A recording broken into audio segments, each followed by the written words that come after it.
mana shu 58 koydun palet qilamiz. Dapanjini 38 koydun, bilig'ingizni 48 koydun.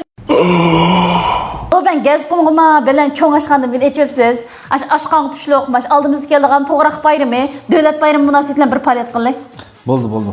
Onda bo'lsa og'zim kelgan bu ishni so'zlamayman, palet qilma. Mana shu 58 koydun palet qilamiz. Dapanjini 38 koydun, bilig'ingizni 48 koydun. Undan boshqa ma poloringizni ham palet qilmay endi. Jaqsaq bo'lamdi? Endi bu go'shtni, endi bu tarixning yerlik o'g'loq go'shtri. Bunu mana qilpasam bo'ldi lekin bundan shu 98 dan qilgan buni 88 qildi. 88. Hamma narsa chiqayadi aytib. Shu ishda bo'lib qoldi deb işte. Alma shu dasiga mana shu o'g'loqning kopini yetdik degan do'stlarimizga hamsa 88 qo'y bo'lsin. Hamda go'shtning basini bildi do'stlarimiz. Endi undan bo'lsa ma dapanjini tatishib oldim. Mana 48 qo'ylik qilamiz. Ma dapanjiga qarab qo'ying. Endi bu qishaq bo'ladi. Lekin endi bu dapanjining miqdorida emas, uningda qat'iy chata chiqmaydi. 2 tax cho'p, 2 tax dapanji, antikin so'g'saydi 2 ni. Qipray bu 88 qo'y bo'lsin. Jabjoyilkan 88 qo'y. Endi tamdan chataq chiqsa, meniki miqdordan chataq chiqib qolib qolsa, unda o'zi ubdan deyishimiz, ha. Unda o'zi 88 qo'yib ketdi, ha. Ammo beliqni-chi?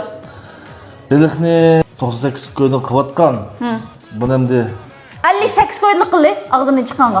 Ha, 58 qo'yib ketdi. Uningdan boshqa 2 ta so'qsay, bir taxsa beliq 58 qo'yib ketdi do'stlarimiz. Endi bu Aral poloxonasida, endi polo deymiz, uy ta'mirlar deymiz, endi boshqa cho'ng kichik yozurda o'ltirishdik butun cho'ng kichik saylan hammasi chiqib ketgan qo'y. Hammasi chiqdi. Ammo tug'ilgan kundaymiz urug' tuqqanlar o'ltirishi endi boshqa tarafdan kelgan do'stlarimizni kutib oldigan 10 kichikdan 20 kichik badanda. Yozurning muhitim shunchaki chiroyli do'stlarimiz. Ash Gezqumga kelgan, mana shu to'g'raq bayramini o'tkazgil kelgan do'stlarimizdan eng yaxshi tanlash bo'la oladi juma do'stlarimiz.